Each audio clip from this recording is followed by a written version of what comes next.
استفلالي كورنعات عالم كوينكم أمن كتال تركبوا كبرات تخطاتلتي ميديا بترحقي كما يتخونون كبرات سمعتنا سلامتنا بمقدام نلومون كم تلمود وانا وزيناتاتنا باخم كنو بلومينام نختكتاتلو عدمينا يو نيشانالنا لايك شير سابسكرايب أمك براش زنقعهم فلماغن كاندي أرستاتون ኤርትራ ሕጅውን ብዛዕባ ኢትዮጵያ ዝምልከት ተሪር መጠንቀቕታ ምውፃእ ተሓቢሩ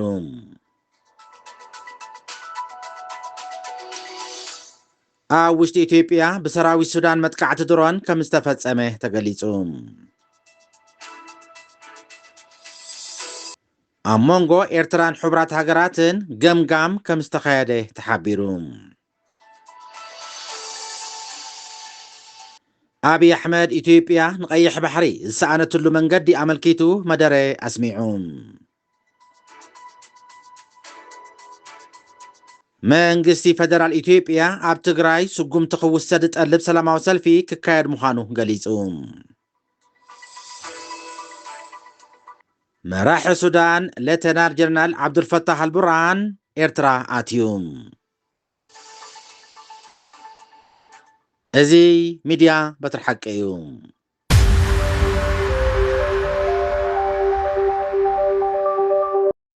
ኤርትራ ሕጅውን ብዛዕባ ኢትዮጵያ ዝምልከት ተሪር መጠንቀቕታ ምውፃእ ተሓቢሩ ናይ ኢትዮጵያ መንግስታዊ ትካላት ሉዓላውነትን ፖለቲካዊ ስርዓትን ኤርትራ ኣብ ዝምልከት ውድብ ናይ ነቐፌታ ወፍሪ የካይዱ ከም ዘለው ናይ ኤርትራ ነቐፌታዊ ገምጋም ምግላፁ ተሓቢሩ ኣሎም እቲ ብወገን ኤርትራ ዝወፅእ ሓተታ ሚኒስትሪ ወፃኢ ጉዳያት ምስ መንግስቲ ኢትዮጵያ ዝተኣሳሰራ ትካላት ንውሽጣዊ ጉዳያት ኤርትራ ንምምዝማዝ እስትራቴጂ ሓንፂፀን ይሰርሓ ከም ዘለዋን ኣብ ውሽጢ ዓዲ ከስፋሕፍሓ ይፍትና ከም ዘለዋ እውን ሓቢሩ ኣሎም ንኤርትራ ከም ድኽምትን ነብሳ ዘይትኽእልን ሃገር ጌርካ ብምቕራብ ቀንዲ ዕዮ ገዛ ብልፅግናን ወገናቱን ኮይኑ ከም ዘሎም ዝገልፅ እቲ መልሲ ኤርትራ ኣብ ሓደ ሰብ ዝምርኮስ ትካላት ዘይብላ ሃገር ምዃና ዝግዕር ዘሎ ሓይሊ መወዳእትኡ ጽቡቕ ከም ዘይኮውን ኣመልኪቱሎም እቲ ናይ ኤርትራ መልሲ ኣስዒቡ ኣብ ኢትዮጵያ ተፈጢሩ ዘሎ ኩሉ መግለጽታት ካብ ሓቂ ዝረሓቑ ኮይኑ ኣብ ውሽጢ ኢትዮጵያ ጋጢሙኒ ዘሎ ናይ ኩናት ሃዋህው ንምህዳእ ዝዓለመን ናይ ውሽጢ ጸገም ንግዳም ንምውፃእ ዝዓለመ ምዃኑ እውን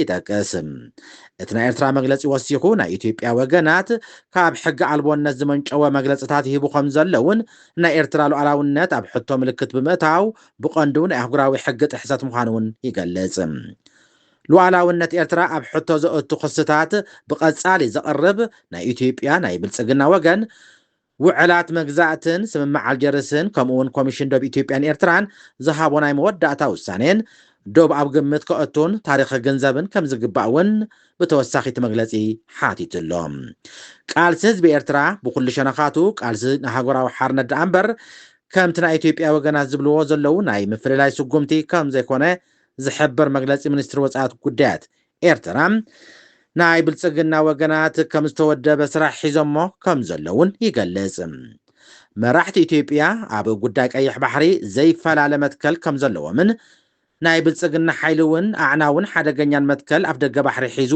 ከም ዘሎም እቲ ዘይቁዕሪ ፖሊሲ ክልክሞ ከም ዝኽእል እውን እቲ መግለፂ የነጽር መግለፂ ኤርትራ ንናይ ቀዳማይ ሚኒስትር ኢትዮጵያ አብይ አሕመድ መግለጽታት ብትሪ ክነቅፍ እንከሎም እቲ መራሒ ዝኽተሎ ዘሎ ናይ ባሕሪ መምርሒ ኣብ ዞባ ቀርኒ ኣፍሪቃን ቀይሕ ባሕርን ህውከት ክዘርእ ከም ዝኽእል እውን ኣጠንቂቖሎም ብተወሳኺ ኢትዮጵያ ኣብ ልዕሊ ሶማልያን ሱዳንን ትኽተሎ ዘበላ ፖሊሲታት ስክፍትኡ ዝገለጸ እቲ ናይ ኤርትራ መግለፂ እቲ ናይ ኢትዮጵያ ስጉምቲ እቲ ድሮ ካብ ቀርኒ ኣፍሪቃ ተወሳኺ ሓደጋን ወጥርን ክፈጥር ዓብዪ ተኽእሎ ከም ዘሎ እውን ኣጠንቂቖሎም እቲ ጽሑፍ ፖሊሲ ወፃኢ ኤርትራ ኣብ ምኽባር ሉዓላውነትን ግዝኣታዊ ሓድነት ዞባዊ ምትሕጋዝን ዝተመስረተ ምዃኑ እውን ክገልጽ እንከሎም ኤርትራ ምስ ሱዳንን ሶማልያን ዘለዋ ዲፕሎማሲያዊ ምትእስሳር ከም ኣብነት ናብ ቀርኒ ኣፍሪቃ ንሰላምን ምርጋእን ዘለዋ ተወፋይነት ምዃኑ እውን ገሊጹሎም ኣብ ቀርኒ ኣፍሪቃ ኣጋጢሙ ዘሎ ወጥሪ ኣብ ስልጣን ዘሎ ናይ ኢትዮጵያ ወገን ኣብ ደገ ባሕሪ ስለ ዝደለየ ጥራይ ከም ዝኾነ እቲ መግለፂ ኣጠንቂቖሎም ኣብ ውሽጢ ኢትዮጵያ ብሰራዊት ሱዳን መጥቃዕቲ ድሮን ከም ዝተፈጸመ ተገሊጹ ኣብ ዝሓለፈ መዓልታት ኣብ ደቡብ ኢትዮጵያን ሱዳንን ኣብ ከባቢ ቤንሻንጉል ጉሙዝ ኣብ መንጎ ሰራዊት ሱዳንን አልሰሪዕን ከቢድ ውግእ ይካየድ ከም ዝቐነየ ኮይኑ ሰራዊት ሱዳን ንከተማ ኩምሩክ ሓዊሱ ሓያሎ ቦታታት ኣብ ደቡብ ኢትዮጵያ ከም ዝተቆፃፀረን ድሕሪ ምግላፁ መጥቃዕቲ ድሮን ኣብ ውሽጢ ኢትዮጵያ ኣብ ጥቓ ከተማ ኩምሩክ ከም ዝተፈፀመ ይግለጽ ኣሎ። እዚ ኣብ ዝሓለፈ ሰሙን ኣብ መፍረይ ወርቂ ካናዳዊ ትካል ዝተፈፀመ መጥቃዕቲ ድሮን ንሓደ ሰብ ክቐትል እንከሎ ንኻልኦት እውን ከም ዘቑሰለን እቶም ዝቆሰሉ ንተወሳኺ ሕክምናዊ ረድኤት ናብ ከተማ ኣዲስ ኣበባ ከም ዝተወስዱ እውን ተገሊጹሎም። ብዛዕባ እዚ መጥቃዕቲ ብወገን መንግስቲ ኢትዮጵያ ይኹን ሰራዊት ሱዳን ክሳብ ሕጂ ዝተባህለ ነገር የለን። ኣብ መንጎ ኤርትራን ሕቡራት ሃገራትን ገምጋም ከም ዝተካየደ ተገሊጹ። ኣብ መንጎ መንግስቲ ኤርትራን ሕቡራት ሃገራትን ዝጸንሐ ርክባት ካብ ግዜ ናብ ግዜ እናተመሓየሸ ይኸይድ ከም ዘሎም ዝሓበሩ ናይ ኤርትራ መግለጽታት ኣብ መንጎ ክልቲኦም ወገናት ዝተካየደ ገምጋም ኣብ ኣስመራ ምክያዱ ተገሊጹሎም። ኣብ ልዕሊ ኤርትራ ዝተፈላለየ ኣሉታዊ መግለጽታት ክህብ ዝጸንሐ ከም ዝግለጽ ሕቡራት ሃገራት ካብ ግዜ ናብ ግዜ ብወከልቱ ቫሌጅ ኣቢሉ ዝሓሸ ዘተን ዝምድናን ፈጢሩ ከም ዘሎን ይሕበር ኣሎም። ኣብ መንጎ ኤርትራን ሕቡራት ሃገራትን ኣብ ኣስመራ ዝተካየደ ዳግመ ግምታዊ ገምጋም ምክያዱ ንክልቲኦም ወገን ናይ ሓበር መረዳእታ ኣብ ምፍጣር ክሕግዝ ምዃኑ እውን እቶም ምንጭታት ወሲኾም ይገልጹ። አብይ ኣሕመድ ኢትዮጵያ ንቀይሕ ባሕሪ ዝሰኣነትሉ መንገዲ ኣመልኪቱ መደረ ኣስሚዑ። ቀዳማይ ሚኒስትር አብይ ኣሕመድ ኢትዮጵያ ናብ ቀይሕ ባሕሪ ዝነበራ ቀጥታዊ ተበጻሕነት ዝተቋረፀሉ መንገዲ ኣመልኪቱ ኣብ ዝሃቦ ርእይቶም መንግስቱ ኣፍ ደገ ባሕሪ ንምርካብ ዘለዎ ድልየት ደጊሙ ኣረጋጊጹሎም። ንሱ ኣብቲ ብቕትማሪ ዝጀመረ ጉባኤ ሃገራዊ ዘተ መኽፈቲ መደረ ኣብ ዘስመዓሉ እዋን ውሽጣዊ ድኽመታትን ኣፈላልያትን ተሃገር እስርቲ ጂኦግራፊ ክትከውን ከም ዝገበራ ተዛሪቡ። ኣብዚ ጉዕዞ ብናትና ስንፍና ቀይሕ ባሕሪ ዝሰኣነሉ ኣጋጣሚ ሓደ መግለፂ እዚ እከይ ታሪኻዊ ክሰት ይኽብል ገሊጹሎም። ኢትዮጵያ ብሰንኪ ውሳኔታት ዘይተመርፀ መንግስቲ ኢህወደግ ናብ ቀይሕ ባሕሪ ዝነበራ ተበጻሕነት ከም ዝሰኣነት ተዛሪቡ።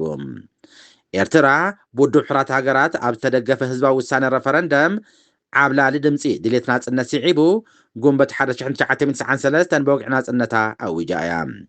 ኣብቲ እዋን ኣብ ኢትዮጵያ ኣብ ስልጣን ዝነበረ ብኢህወደግ ዝዕብለል መንግስቲ መለስ ዜናዊ እቲ ቀዳማይ ሚኒስተር ዘይተመርፀ መንግስቲ ብዝብል ዝጠቐሶ ዘሎ ነዚ ኣጋጣሚ ከም ዝኾነ ዝፍለጥ እዩ። ቀዳማይ ሚኒስተር አብይ ኣሕመድ ካብ መወዳእታ 2023 ጀሚሩ ነዚ ጉዳይ ወደብ ከልዕሎ ዝጸንሐ ኮይኑ ኢትዮጵያ ብ2024 ኣፍ ደገ ባሕሪ ንምርካብ ምስ ሶማሊላንድ ኣካታዒ ሰነድ ምርዳእ ካብ እትፍርም ድሓር ኣብ መላእ ቀረን ኣፍሪካ ዲፕሎማስያዊ ወጥሪ እናገደደ መፅኡ ኣሎ። ብፍላይ ሕቶ መሰል ዋነት ኣፍ ደገ ባሕሪ መራሕቲ ኢትዮጵያ ከም ኣዋጅ ኩናት እትቆፅሮ ኤርትራ ምስቲ ሃገር ዘለዋ ርክባት ክሕርፍፍ ገይርዎ ይርከብ ኣሎ። አብይ ኣሕመድ ግን ኣብቲ ኣብ መደርኡ ሃገሩ ንኣሽሓት ዘመናት ዘመሓደረቶ ቀይሕ ባሕሪ ዝሰኣነትሉ ቀንዲ ምኽንያት ኣብ ውሽጥና ዘሎ ስንፍና እምበር ረብሓን ድልየትን ኢትዮጵያ ደው ከብል ዝኽእል ሓይሊ ስለ ዝነበረ ስለ ዘሎ ወይ ስለ ዝህሉ ኣይኮነን ክብል ተዛሪብሎም። ብሽም ዘይጠቐሰን ንዘመናት ኣንጻር ኢትዮጵያ ስምዒት ጽልኢ ኣለወን ዝበለን ሃገራት ኣብ ታሪክ ዕድልን ግዜን ሓልዮን ጣልቃ እናኣተዋ ድሌታትና ከይንፍጽም ዝገብሩ ሓይልታት ኣለዉ ክብል ከሲሱሎም። ሚኒስትር ጉዳያት ወፃኢ ኤርትራ ኣብ ሚያዝያ እዋን ኣብ ዝሃቦ መግለፂ እዚ ሕቶታት ዝለዓል ዘሎ እዋን ምስቲ ኣብ ኢትዮጵያ ዘሎ ህሉ ኩነታት ብመተሰሳር እቲ ኣብ ኣዲስ ኣበባ ዘሎ ስርዓት ንህዝቢ ካብቲ ዘጋጥሞ ዘሎ ሕማቕ ምሕደራን እናወሰኸ ዝኸይ ዘሎ ውሽጣዊ ቅልውላዋት እቲ ሃገር ንምጥምዛዝ ህልውንኡ ኣገዳስነትን ጸጥታን ዝብል ናይ ፈጠራ ዛዕባታት ከም ናይ ሃገራዊ ስኒት ስልቲ ይጥቀመሉ ኣሎ ክብል ከሲሱሎም። ውግእ 1998 ኢትዮ ኤርትራ ምዕፃው ደብ ክልቲአን ሃገራትን ስዒቡ ኢትዮጵያ ካብ ወደባት ዓሰብ ክትርሕቕ ገይርዋ እዩ። ወደባት ጎረቤት ሃገር ጅቡትን ንንግዳዊ ምንቅስቓስን ኣታውን ወፃእን ክትጥቀም ጸኒሓላ።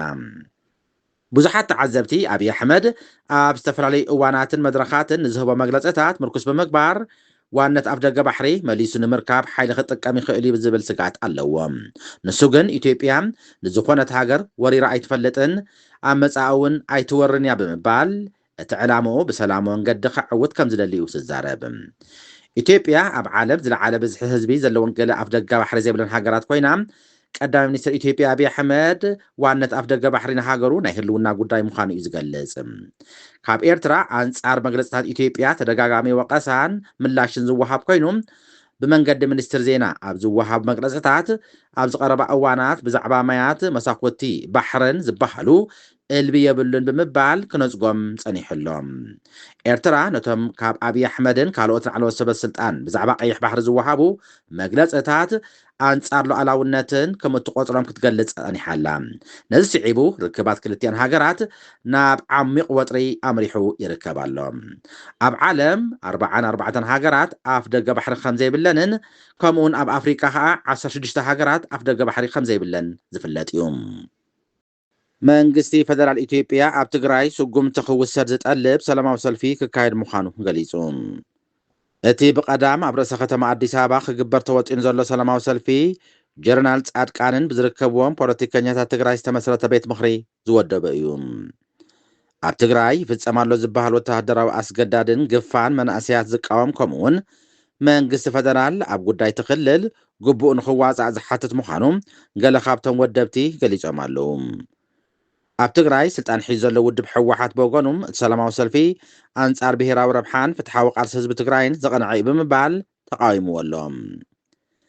ነቲ ሰልፊ ዘዳሉ ዘሎ ምትእኻብ ኣብ ዝሓለፈ ወርሒ ጉንበት ቤት ምኽሪ ሰላምን ለውጥን ብዝብል ዝተመስረተ ኣካል ኮይኑ ኣብ ትግራይ ለውጢ ክልላዊ መንግስቲ ትግራይ ንምምጻእ ዝሰርሕን መስራሓት ስግግር ንምምችቻእ ከም ዝንቀሳቐስን ይግለጽ።